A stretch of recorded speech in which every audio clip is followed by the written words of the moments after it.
what's up? I'm Brian here, doing another video for you guys, and this time I've got Tiny Turbo Changers on the mind, so let's do a video on Tiny Turbo Changers. This is my entire collection of that line from the last night, from Movie Edition, which I believe was going to be the original name of Studio Series, but they decided to change it out. But they still wanted to use the title, I guess, for this line. As well, I've got some Cyberverse Tiny Turbo Changers. I don't have the entire line, I kind of wish I did, and I would love to go back and try to track down some of the other Tiny Turbo Changers that I don't have, so maybe this video will help in that case. But yes, I also did get one of the cases. This is for, I think it's Series 3, if I'm not mistaken. But yeah, let's go ahead and get started with the first series. That started with the last night. And we've got the Lockdown figure. So this is based on his Age of Extinction form. He transforms into something very similar to the Lamborghini that he was in the film. And as you can see, he does not have the face. Instead, he's got the Battle Mask version, which is painted in green with black painted wheels. You'll also notice that none of the wheels seem to move on any Tiny Turbo Changer. Moving on, we do have something that's actually from the last night. This is Hound, and I believe this is his last night form because the alt mode is similar to that. And yeah, you can see the arms are kind of boxy. He definitely has wheels above the head, but I do like the painted features with the silver face, the black beard. It looks pretty good for a little guy. And by the way, these are made out of a almost rubbery type of plastic. The next figure we've got is Soundwave, based on his Dark of the Moon form. This is something that's similar to a Mercedes, and of course you can see the similar traits of the robot mode, because Soundwave looks mostly like a generic Decepticon, but you can kind of see the forehead is very similar, and then he's also got the visor. So not too bad. These ones are also weird because they decided to use the hood as the toes, and I'm not sure how well that's presented, but yeah, there is Soundwave. And then moving right along, we also have a Sideswipe figure, which is sometimes easy to stand, sometimes not. It's kind of confusing in that sense, but yeah, this is Sideswipe based on his appearance in Revenge of the Fallen, and we know that because it's not the Dark of the Moon version with the convertible alt mode, so yeah, he does look pretty cool. Not as shiny as he could be, but still very nice. Moving on to Series 2 from the last night, we also have Shockwave, because of course we gotta have Shockwave brought into the line, and of course I needed to buy one. He looks pretty good, the alt mode's fine, even though I think the weapons are in reverse, which is kind of weird. It's also weird that they decided to paint the entire blaster into silver. It's not really a necessary thing, but I think it looks fine. Very flat though, but at least he has his arm blades and you can move him around with the arm articulation. Now, this Tiny Turbo Changer is actually pretty useful for the main line. This one is Squeaks, based on his appearance from the last night, and he does transform into a motorbike, or kind of like a Vespa type thing, which isn't exactly like he does in the film itself. He's definitely very inspired by a Vespa, but he's just kind of scrapped together, not really meant to transform into anything. But he's an adorable little thing. It's fine. You know, I'm not going to argue with that. And the fact that it's in the Tiny Turbo Changer scale actually works out with the other figures, like I said. And then we have this guy, which I believe is Chopper. Now, he is not a Decepticon that's in any of the movies. I think it's actually Chopster, now that I'm thinking about it. I can't really remember at the top of my head. But basically, he is a repaint of the Blackout figure seen in Series 1. He is in the Roadbuster colors of green and orange, but they couldn't call him Roadbuster because, one, he transforms into a helicopter. Even if they could call it Springer, that couldn't be a thing because he's a Decepticon. He's got the Decepticon label on him. Even though some people could see this as a reference to the Springer figure that was released for Revenge of the Fallen. But that's a whole nother case there. Moving on to Series 3 of the movie Tiny Turbo Changers, which was also the first wave of the movie editions, we have Autobot Ratchet, and he is in his typical movie colors, not the Dark of the Moon and Age of Extinction colors, but the original colors of the light green with the red. And I think he looks okay, very lumpy. His face looks like a gremlin, but you know, he's also kind of adorable at the same time. Moving right along, we also have the second Dinobot to be released, but the first one that I managed to get. This is Slug, and not Slag, but I guess because it's a Movieverse character, it kind of makes sense for it not to be named the original. I don't know, it's a whole thing. But anyways, he's got some paint, he's got some green on the dino head, some blue on the visor, and funny enough, some red on the dino eyes, which usually they don't really go that deep in the paint, but this one has 3 different colors on it, which is actually kind of a surprise. And yeah, he's fine. He's more colored closer to his on-screen appearance, which is kind of rare for some of these Dinobots. We also have a recolor from the first wave we talked about. This is the Phantom Strike version of Lockdown. So this one has no paint because it's all in transparent gray. And it feels like more of a reference to a Transformers animated repaint that was in a multi-pack with a couple of, I think it was Legends class figures at the time. But yeah, it's just a transparent version of the Lockdown we've seen before. Moving right along, we also have this guy, the baddie from Dark of the Moon. This is Sentinel Prime, and I like how they got that little wiring on the chest. You can see some blue. The face is actually designed pretty well.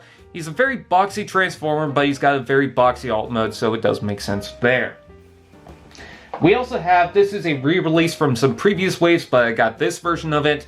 It is the Age of Extinction version, I believe, of Bumblebee. And I'm pretty certain it's Age of Extinction because when you see the design of the head and the chest, it's very reminiscent to the Age of Extinction design. Yes, I'm going to mess up a bunch of times. I'm trying to do this all in one take, but he's got some good paint work. You know, he's got some black and, you know, silver and blue for the eyes. You could also see that on the packaging right there, so this is the exact version that I got. Moving right along, now I never got the crosshairs, which is kind of unfortunate, but I did get the blue repaint that they called Evac based on the ride. So this was kind of a weird thing for them to do, but I'm happy they did it because this is the second time the ride Evac has been released for mass production. The first time was in the Transformers Prime line where the Legends class figure was made as a main release toy. And yeah, he's got a lot of junk in the trunk. It is kind of weird that he's a repaint of crosshairs, but considering it's a tiny figure, I don't necessarily mind. Plus also I like that particular shade of blue. And then last one for this wave, we also have Ironhide, and he looks pretty cool. His arms do stick out a little bit, just how he's designed, but I think it's fine because he's got those big cannons, and I like that. Overall, the design is okay. I think the head could have been a bit better, but I love the chunkiness of this toy. Alright, so the next wave, surprisingly enough, is the only wave of Tiny Turbo Changers I've actually completed. This is Series 4, aka the second series in Movie Edition. And we're going to start off with another repaint this time around. It is Autobot Ratchet in the more traditional colors of silver and red. Although in tradition he was white and red, I guess this is more closer to that Generation 1 incarnation. Although he kind of looks more like a generic bot this time around. Anyways, moving right along, we also have a transparent version of Grimlock. I don't think there was a special name for this. I think it was just Grimlock.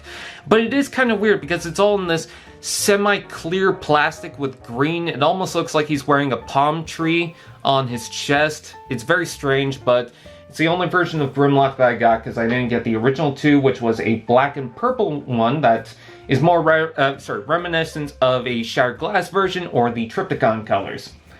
Anyways, moving on, and of course the more traditional movie colors. Anyways, we also have a Dragon Storm figure. This is based on his appearance in the Last Night, but more so with the robot mode. It closely resembles that big toy that can transform in basically one step. It's got a handle on the back. It's an interesting take. I do like the blade on the side. I kind of wish the weapons were pointed forward, but otherwise it's okay. Moving right along, we also have this Cogman repaint, which is meant to depict Decepticon Drift from the Bumblebee movie. So this is the first Bumblebee movie Tiny Turbo Changer. And yeah, it is weird that it's a repaint, but most of these were repaints for this wave, so I'm not going to complain too much about it, even though I feel like I should. The colors are nice for this toy, and I do like the beady red eyes against the blue, but yeah, I kind of prefer his own mold. Next up, this is another Dinobot, but he's in more of the toy colors. This is Dinobot Scorn, and he looks pretty good. I like this guy. He's also got probably the best articulation out of any of the Tiny Turbos because he's got a ball joint in the head, which is very rare this time around. I think that the design is sharp, the colors are nice, and he's just pretty adorable, so I definitely had to go get Scorn. I think he was one of the first ones I grabbed. Moving right along, we also have another Bumblebee. This one is based on the Bumblebee movie. And for this wave, despite having multiple characters from the Bumblebee movie, this is the only one of that kind that has a new mold. Now, it's mostly because it's based on the Volkswagen Beetle, more so than the Camaro. Again, sorry I'm screwing up on my words, but it's also not the best. The arms are weird, it's kind of too chunky, and the head just looks like a knockoff toy. Yeah, really isn't my particular favorite Tiny Turbo Changer. Moving right along, we also have another dropkick. This is Chopper Mode Dropkick, and it's fully named that, and it is another repaint of the Blackout, but I actually really like this because I feel like Blackout was inspired by Soundwave to begin with, so it's kind of in the G1 colors when you think of that, and I just think the colors look good in general, so I don't mind that this one's a repaint, but really they should have stuck to a new mold.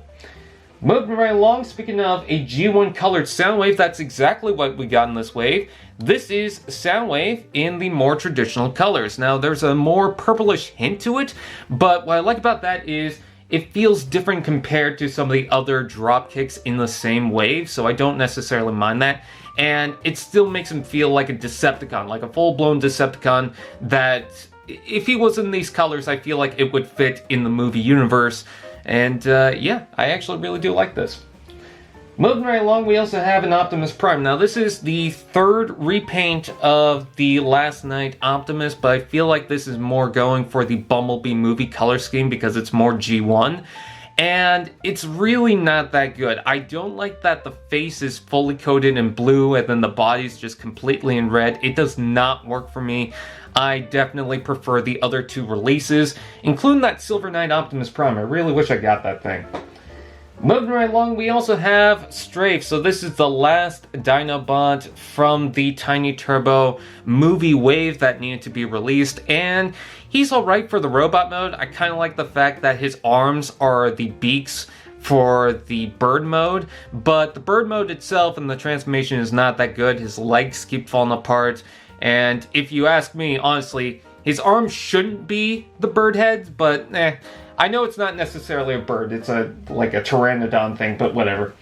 Anyways, moving right along, we also have Megatron based on Revenge of the Fallen, and it was kind of weird for him to release, but I guess because there was already a Studio Series Megatron at that time, I feel like they just want to tap into that. And he's pretty cool. I like the addition of purple on the cannon, as well as the Decepticon symbol. The face paint is fine, and the transformation is actually kind of creative, but at the same time kind of weird because his alt mode isn't really the best, but I also adore it at the same time. It's really strange, and also the back detail looks fine. Also, another weird thing about this toy is that I feel like they meant to put a joint in the arm, but accidentally put a joint here instead. It's a weird thing going on. And then last but not least for this wave, again I have the complete wave, this is Decepticon Shatter. Now you might think, hey, that looks like Barricade. And you'd be right, because that's first movie Barricade, colored in red with a little bit of black paint. Honestly, if you ask me, this is the cheapest way to do it. It's really not that cool. I think I would have preferred some other character because she's just got big arms and it's very strange. In fact, most of these can connect weapons. She can't hold them from the hand, she has to hold them from this section right here. So, very strange choice for that. Moving right along, I did skip the Movie Edition Wave 5 because they didn't release out here. I was going to go after them, but unfortunately I couldn't, so we're going to go straight to Cyberverse. This is Bumblebee. And most of these characters, well, not all of them, but some of them did carry some weapons. So he's got this Energon blade thing coming out of his arm. It's not particularly my favorite. The design for this seems to be more like the lumpy G1 we kind of know and love. But that doesn't feel like it should be going that route when you take a look at his Cyberverse portrayal. So it's kind of strange. And also, he was built backwards, so I couldn't really transform him right. Anyways, moving right along, we also have Optimus Prime, which again, going for the weapons. His arm also has the molded-in battle axe, which I feel should have been painted because it looks weird, but still, nonetheless, it's cool that he has that. I do like the colors here. He does not have the battle mask for some reason, but I think overall it's a fine Optimus Prime, especially to go against Megatron, which always seems to have some sort of cannon. Moving right along, we also have the Grimlock figure. Now, for the most part, I like this, except for the feet. He does fall down pretty easily, but I love the helmet, or sorry, I should say the mouth plate over top of the face, because he's got the teeth on the side. I love that version of Grimlock. And yeah, he's just alright, mostly gray, but he's pretty adorable in his dino mode. Moving right along, we also have Jetfire. And this one's kind of funny because he doesn't transform too complex. Basically what I mean by that is you just fold up the wings into the jetpack, close that up, and you're basically transformed. But it's a fun transformation, especially going into robot mode, because all you have to do really is flip out the wings. And yeah, I think he's fine. You know, I love the jetpack, but he is definitely back heavy. Moving right along, we also have Black Arachnia, which was my first ever Black Arachnia. I never got the originals. And she's kind of cool, even though she's creepy as a small spider. I do like the paintwork on the head. I really do like the spider mode. I think it looks pretty good. And I'm just happy to get a Black Arachnia in my collection. Now I've got the Kingdom one. Now, I had to get this one. It is the Cyberverse Tiny Turbo Changer. This is Shockwave. And I think for the most part his design is pretty good. He does have weird looking ears, but that is because that is the front of the alt mode, and the way they do it is kind of strange. Also, it makes him look like he's got 4 legs, and I'm into that, strangely enough. Actually, it makes him look like he's got 6 legs now. Anyways, we also have Soundwave. Now, Soundwave, I like the alt mode, but I don't like the transformation because it kind of clashes into itself. And then for the robot mode, it looks fine for the most part. The paint job on the head is good. I even like the yellow trim around the chest. But the ball joints in the arms is weird. It is super low on the arms, and it's just very strange placement for that. And then last for this first wave of Cyberverse Tiny Turbo Changers, we also have Megatron, because of course I had to get Megatron. Now, not only does he have the fusion cannon, but he has a battle mace. So Optimus Prime better look out for this guy. And the paint job seems pretty simple, but considering that I think a lot of the paint goes to the cannon and the mace, I kind of understand that. These are basically very simple, very cheap figures. Moving right along, so I didn't get anything for Series 2. There wasn't really much to go after. It was a lot of re-releases. So skipping to Wave 3, we also have Tiny Turbo Changer Whirl. I had to get this one because he's so adorable. Not really my favorite version of Whirl that's been seen in any continuity in the cartoon. I don't know, it's just, eh. But otherwise, this is too adorable. I could not pass this up. Another really adorable figure, despite the fact that it's an RC. I'm pretty sure you know where I'm going with this. It's RC. She's very pink. She doesn't have a lot of paint to her. It's mostly on the head. But she does carry a pistol, so that's pretty cool. And she's just adorable. I like her. She's cute. So, you know, there's that. And then skipping over to Wave 4, I also did manage to get the Skybite figure. This is a pretty nice one. I love how the shark head is now a drill, and then he's got the cannon arm on the other side, plus the fin on the top there. That's pretty cool. Alt mode's not the best, but whatever. Also, one thing that I really love, I never got a Strika, so this is the closest thing. We've got Alpha Strike. And she's very orange. She doesn't really carry the traditional colors, but you know what? She looks pretty good in orange. She looks like a Halloween version of Strika. So, I like this figure a lot. I love the cannons. I love how bulky she is. That's pretty cool.